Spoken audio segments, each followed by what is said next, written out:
My name's Charlie Coleman, and my sister was sexually assaulted by a group of guys that I thought were my friends and left to die in my yard in sub-freezing weather. They were my teammates. I ate with them at lunch. I had classes with them 3 or 4 hours a day. They were close enough to me, they know they could have called me and I would have came and got her at 2 in the morning or whatever time.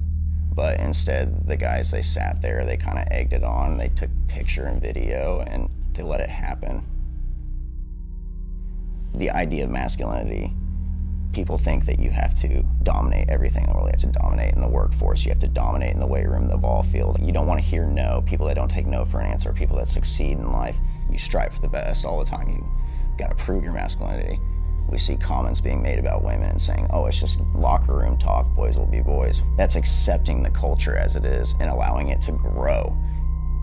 I don't think being a bystander that doesn't do anything is okay. People think that's the right thing to do because when we were growing up, everybody had heard, mind your own business. We're not taught to step in and defend somebody who can't defend themselves.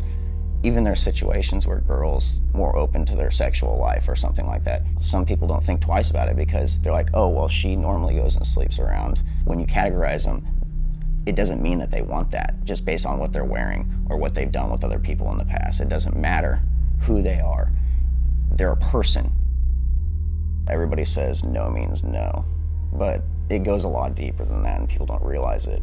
If someone's quiet or doesn't flat out say yes or engage themselves in it, you can't say that they're consenting because you can take the girl back to your room or go back to her room with her. And if she wakes up the next day and that's not something she remembers or remembers consenting to or wanted, then you are very much part of the problem. If there's one thing in this world I think that young men need to learn to carry on through their lives is respect for another. Start by talking about, you have to respect this person. It's not about what she's wearing. If a kid comes home at 13 years old and talking with his friends about, oh my God, did you see her butt today in social studies? Or the volleyball team would go on their daily run past the field and everybody would be like, oh my gosh, those spandex kind of thing. It's people talk like that. It's actually more disgusting than we see it as.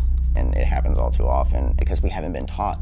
It is up to the parents, the role models, the older brothers, the older sisters, to start putting these ideas in kids' heads that this is not a thing that's okay.